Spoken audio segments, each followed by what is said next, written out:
രാവിലെ ചപ്പാത്തിക്കൊപ്പം കഴിക്കാൻ ഉണ്ടാക്കിയ ഒരു വെജിറ്റബിൾ കുറുമയാണിത്. ഗ്രീൻ പീസും ചേനയും കൊണ്ടാണ് ഇത് ഉണ്ടാക്കിയിരിക്കുന്നത്. ചപ്പാത്തിക്കൊപ്പം കഴിച്ചപ്പോൾ നല്ല അടിപൊളി ടേസ്റ്റാണ്. കറി കാണുമ്പോൾ തന്നെ നമുക്ക് വായിൽ നിന്ന് വെള്ളം വരും. നമ്മുടെ കൈകളിലുള്ള കുറച്ച് ചേരുവ കൊണ്ട് ഇത് ഉണ്ടാക്കിയെടുക്കാം. അടിപൊളി ടേസ്റ്റാണ്. അപ്പോൾ ഡിയേഴ്സ്, വെൽക്കം ടു തണ്ട കിച്ചൺ റെസിപ്പീസ്. ഞാനിവിടെ ചേനയും ഗ്രീൻ പീസും എടുത്ത് വെച്ചിട്ടുണ്ട്. ഒരു 150 ഗ്രാം ചേനയാണ് ചെറിയ ചെറിയ കഷ്ണങ്ങളാക്കി ഇവിടെ അരിഞ്ഞു വെച്ചിട്ടുണ്ട്. ഗ്രീൻ പീസിൻ്റെ ഏകദേശം വലിപ്പത്തിലാണ് എടുത്തിരിക്കുന്നത്. 1/2 കപ്പ് ഗ്രീൻ പീസ് രാത്രിയിൽ വെള്ളത്തിലിട്ടിട്ട് കുതിർത്തി എടുത്തതാണ് കേട്ടോ ഇത്. പാക്കറ്റുകളിൽ കിട്ടുന്ന ഉണങ്ങിയ ഗ്രീൻ പീസാണ് എടുത്തിരിക്കുന്നത്. ഫ്രോസൺ ഗ്രീൻ പീസും നമുക്ക് ഉപയോഗിക്കാം. ഞാനിവിടെ ഒരു ചെറിയ കുക്കർ എടുത്തിട്ടുണ്ട്. അതിലേക്ക് ഈ ഗ്രീൻ പീസും ചേനയും ചേർത്ത് കൊടുക്കാം. ഫ്രോസൺ ഗ്രീൻ പീസാണ് ഉപയോഗിക്കുന്നതെങ്കിൽ ചേന മാത്രം കുക്കറിലിട്ട് വേവിച്ചെടുത്താൽ മതിയാകും. ഇപ്പോൾ ഗ്രീൻ പീസും ചേനയും ഞാൻ കുക്കറിലേക്ക് ഇട്ടിട്ടുണ്ട്. ഇനി ഇതിലേക്ക് ആവശ്യമുള്ള ഉപ്പും വെള്ളവും ചേർത്ത് കൊടുക്കാം.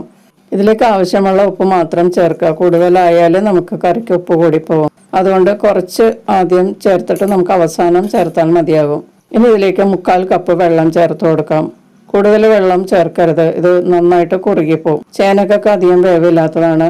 ഗ്രീൻ പീസ് കുതിർന്നതായതുകൊണ്ട് അതിനും അധികം വേവില്ല. ഇത് രണ്ടും ഏകദേശം ഒരേപോലെ വെന്ത് കിട്ടും. ഇനി കുക്കർ അടച്ച് മീഡിയം ഹീറ്റിൽ ഒരു വിസിൽ വന്നു കഴിയുമ്പോൾ സ്റ്റൗ ഓഫ് ചെയ്ത് ഒരു 3 മിനിറ്റ് കഴിഞ്ഞിട്ട് നമുക്ക് തുറന്നെടുക്കാം. കുക്കറിൻ്റെ വലിപ്പം അനുസരിച്ച് ഇത് വേകുന്ന സമയത്തിലും വ്യത്യാസം ഉണ്ടാകും കേട്ടോ. ഇനി നമുക്കൊരു പാൻ ചൂടാക്കി അതിലേക്ക് 2 ടേബിൾ സ്പൂൺ വെളിച്ചെണ്ണ ചേർത്ത് കൊടുക്കാം. അല്ലെങ്കിൽ നിങ്ങൾ ഏത് എണ്ണയാണ് ഉപയോഗിക്കുന്നത് അത് ചേർക്കാം. എണ്ണ ചൂടായി കഴിയുമ്പോൾ 1/2 ടീസ്പൂൺ വലിയ ജീരകം ചേർക്കാം. 2-3 വറ്റൽമുളകും കൂടി ചേർക്കാം. കുറച്ച് കറിവേപ്പിലയും കൂടി ചേർത്തിട്ട് ഒന്ന് വഴറ്റി കൊടുക്കാം. ഫ്രഷ് കറിവേപ്പില ഉണ്ടെങ്കിൽ അതാണ് ചേർക്കേണ്ടത് കേട്ടോ. ഈ കറിവേപ്പില കുറച്ച് വാടി തുടങ്ങിയതാണ്. ഫ്രഷ് കറിവേപ്പിലയാണ് ചേർക്കേണ്ടത്. ഇനി നന്നായിട്ടൊന്ന് വഴറ്റി കൊടുക്കാം. ഇതിലേക്ക് ഇനി പൊടിയായി അരിഞ്ഞ 1 ടീസ്പൂൺ വെളുത്തുള്ളിയും 1/2 ടീസ്പൂൺ ഇഞ്ചിയും കൂടി ചേർത്ത് കൊടുക്കാം. ഇഞ്ചിയുടെയും വെളുത്തുള്ളിയുടെയൊക്കെ പച്ചമണം മാറുന്നത് വരെ വഴറ്റാം. ഇപ്പോൾ വെളുത്തുള്ളിയും ഇഞ്ചിയും ഒക്കെ നല്ലതുപോലെ മൂത്ത് വന്നിട്ടുണ്ട്. ഇതിലേക്ക് ഇനി ചേർക്കാനുള്ളത് സവാളയാണ്. ഞാനൊരു വലിയ സവാള ഹാഫ് സ്ലൈസായി കട്ട് ചെയ്തതാണ് ചേർക്കുന്നത്. ഇടത്തരം സവാളയാണെങ്കിൽ 2 എണ്ണം ഇതുപോലെ കട്ട് ചെയ്തിട്ട് ചേർക്കുക. ഇനി സവാളയുടെ നിറമൊക്കെ മാറി തുടങ്ങുന്നത് വരെ വഴറ്റി കൊടുക്കാം. ഈ സമയത്ത് മീഡിയം ഹീറ്റിൽ കുക്ക് ചെയ്യാം. ഈ വീഡിയോ കണ്ടുകൊണ്ടിരിക്കുമ്പോൾ നിങ്ങൾക്ക് ഇഷ്ടമാകുകയാണെങ്കിൽ മടിക്കാതെ ഒന്ന് ലൈക്ക് ചെയ്യണേ. അതുപോലെ ഈ ചാനൽ ഇതുവരെ സബ്സ്ക്രൈബ് ചെയ്യാത്തവർ സബ്സ്ക്രൈബ് ചെയ്തൊന്ന് സപ്പോർട്ട് ചെയ്യുക. തൊട്ടടുത്തുള്ള ബെല്ലൈക്കണം കൂടി ഒന്ന് എനേബിൾ ചെയ്താൽ എൻ്റെ അടുത്തടുത്ത വീഡിയോസൊക്കെ നിങ്ങൾക്ക് വേഗത്തിൽ ലഭിക്കുന്നതായിരിക്കും. ഇപ്പോൾ സവാളയുടെ നിറമൊക്കെ നല്ലതുപോലെ മാറി തുടങ്ങിയിട്ടുണ്ട്. ഇനി ഇതിലേക്ക് ഒരു വലിയ തക്കാളി ചെറുതായി കട്ട് ചെയ്തത് ചേർത്ത് കൊടുക്കാം. നല്ലതുപോലെ വഴറ്റി കൊടുത്ത് തക്കാളിയൊക്കെ നല്ല സോഫ്റ്റ് ആവുന്നത് വരെ ഫ്രൈ ചെയ്യാം. ഇപ്പോൾ തക്കാളിയൊക്കെ നല്ലതുപോലെ സോഫ്റ്റ് ആയിട്ടുണ്ട്. ഇനി ഇതിലേക്ക് 1/4 ടീസ്പൂൺ മഞ്ഞൾപ്പൊടി ചേർത്ത് കൊടുക്കാം. 1 ടീസ്പൂൺ കാശ്മീരി മുളക് പൊടി ചേർത്ത് കൊടുക്കാം. കൂടുതൽ എരിവ് വേണ്ടവർക്ക് നാടൻ മുളക് പൊടിയും ചേർക്കാം കേട്ടോ. ഇനി ഈ ഗ്രേവിക്ക് വേണ്ട ഉപ്പ് മാത്രം ചേർത്ത് കൊടുത്തൊന്ന് വഴറ്റിക്കൊടുക്കാം. മസാലപ്പൊടികളുടെ പച്ചമണമൊക്കെ മാറുന്നത് വരെ വഴറ്റിക്കൊടുത്ത് ഫ്രൈ ചെയ്യാം. ഈ സമയത്ത് നമുക്ക് ഇതിലേക്ക് ചേർക്കാനുള്ള ഒരു അരപ്പ് റെഡിയാക്കി എടുക്കാം. അതിനുവേണ്ടി മിക്സിയുടെ ഒരു ചെറിയ ജാറ് ഞാനിവിടെ എടുത്ത് വെച്ചിട്ടുണ്ട്. ഇതിലേക്ക് 1/2 കപ്പ് ചിരകിയ തേങ്ങ ചേർത്ത് കൊടുക്കാം.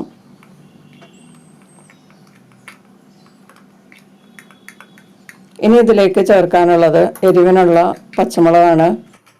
ഞാനിവിടെ ഒരു വലിയ പച്ചമുളക് എടുത്തിട്ടുണ്ട്. അത് ഒരു 3 ആക്കിയോ അല്ല 4 ആക്കിയോ ഒടിച്ച് ഇതിലേക്ക് ചേർക്കാം. ഇനി ഇതിലേക്ക് ചേർക്കാനുള്ളത് 1/2 ടീസ്പൂൺ വലിയ ജീരകമാണ്. വലിയ ജീരകത്തിന് പകരം ചെറിയ ജീരകവും ചേർക്കാം.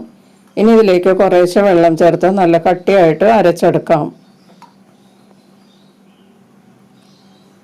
അപ്പോൾ ഞാൻ ആ തേങ്ങയും പച്ചമുളകൊക്കെ നല്ല കട്ടിയായിട്ട് അരച്ചെടുത്തിട്ടുണ്ട്. ഇനി നമ്മളുടെ തക്കാളിയും മസാലപ്പൊടികളൊക്കെ നന്നായിട്ട് കുക്കായിട്ടുണ്ട്. ഇപ്പോൾ നന്നായിട്ട് എണ്ണ തെളിയുന്ന പാകമായിട്ടുണ്ട്. ഇതിലേക്ക് അരച്ച് വെച്ചിരിക്കുന്ന തേങ്ങാരപ്പ് ചേർത്ത് കൊടുക്കാം. മിക്സിയുടെ ജാറിനുള്ളിലുള്ള അരപ്പൊക്കെ കൈകൊണ്ട് ഒന്ന് വടിച്ച് ചേർക്കാം. ജാറിൽ പറ്റിയിരിക്കുന്ന അരപ്പ് വളരെ കുറച്ച് വെള്ളത്തിലൊന്ന് ചുറ്റിച്ച് ഇതിലേക്ക് ചേർക്കാം. ഇനി ഇതെല്ലാം കൂടി നല്ലതുപോലെ ഇളക്കി കൊടുത്ത് കുക്ക് ചെയ്യാം. ഗ്രേവിയൊക്കെ നല്ല തിക്കായിട്ട് വരുന്നത് വരെ വഴറ്റി കൊടുക്കാം. തേങ്ങാരപ്പൊക്കെ ഈ മസാലയിൽ കിടന്ന് നല്ലതുപോലെ കുക്കാവണം. ഈ മസാലയിൽ കിടന്ന് തേങ്ങാരപ്പ് ഒരു 2 മിനിറ്റെങ്കിലും തിളച്ചിരിക്കണം. ഇപ്പോൾ തേങ്ങാരപ്പൊക്കെ നല്ലതുപോലെ തിളച്ചിട്ടുണ്ട്. ഇനി ഇതിലേക്ക് ഗ്രേവിക്ക് ആവശ്യമുള്ള വെള്ളം ചേർത്ത് കൊടുക്കാം. ഞാനിപ്പോൾ 1 കപ്പ് വെള്ളം ചേർത്തിട്ടുണ്ട്.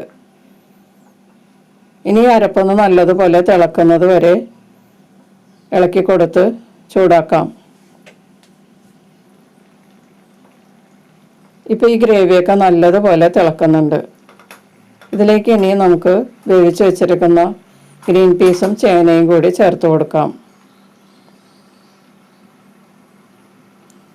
ചേനയും ഗ്രീൻ പീസൊക്കെ നല്ല സൂപ്പറായിട്ട് വെന്തിരിക്കുകയാണ്.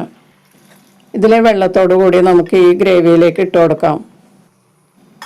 ഇനി നന്നായി ഒന്ന് മിക്സ് ചെയ്ത് കൊടുക്കാം. ഈ ഗ്രേവിയിൽ കിടന്ന് ഇത് നല്ലതുപോലെ തിളച്ചൊന്ന് കുറുകി വരണം.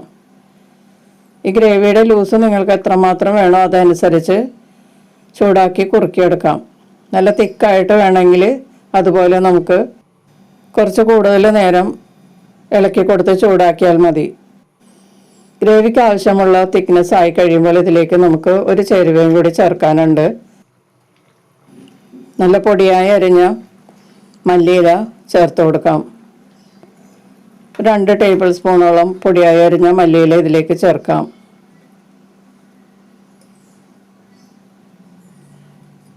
ഇനി നല്ലതുപോലെ ഒന്ന് മിക്സ് ചെയ്ത് കൊടുക്കാം. 1 മിനിറ്റ് ഒന്ന് മീഡിയം ഹീറ്റിൽ ഇളക്കി കൊടുത്ത് ചൂടാക്കാം. ഇപ്പോൾ ചപ്പാത്തിക്കുള്ള ഗ്രീൻ പീസ് ചേന കറി റെഡി ആയിട്ടുണ്ട്.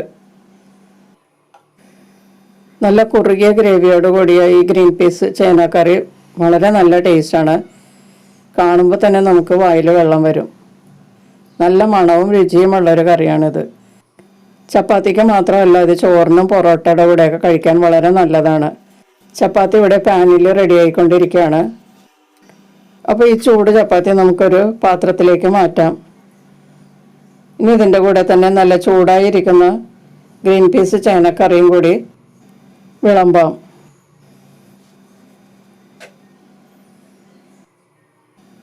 അപ്പോൾ ഗ്രീൻ പീസ് ചേനക്കറി ഞാനിവിടെ ചപ്പാത്തിക്കൊപ്പം വിളമ്പിയിട്ടുണ്ട്. വളരെ നല്ല ടേസ്റ്റായ ഒരു കറിയാണ് കേട്ടോ. ചപ്പാത്തിക്കൊപ്പം മാത്രമല്ല, നമുക്ക് പൊറോട്ടയുടെ കൂടെയും ചോറിൻ്റെ കൂടെയൊക്കെ കഴിക്കാം. പൂരിക്കൊപ്പവും കഴിക്കാൻ വളരെ നല്ലതാണ്. അപ്പോൾ എല്ലാവരും ഒന്ന് ട്രൈ ചെയ്ത് നോക്കിയിട്ട് ഇഷ്ടമായാൽ ഒന്ന് ഷെയർ ചെയ്ത് കൊടുക്കുക. നിങ്ങളുടെ അഭിപ്രായങ്ങളും നിർദ്ദേശങ്ങളും ഒക്കെ അറിയിക്കുക. നമുക്ക് മറ്റൊരു റെസിപ്പിയുമായി വീണ്ടും കാണാം. Thank you.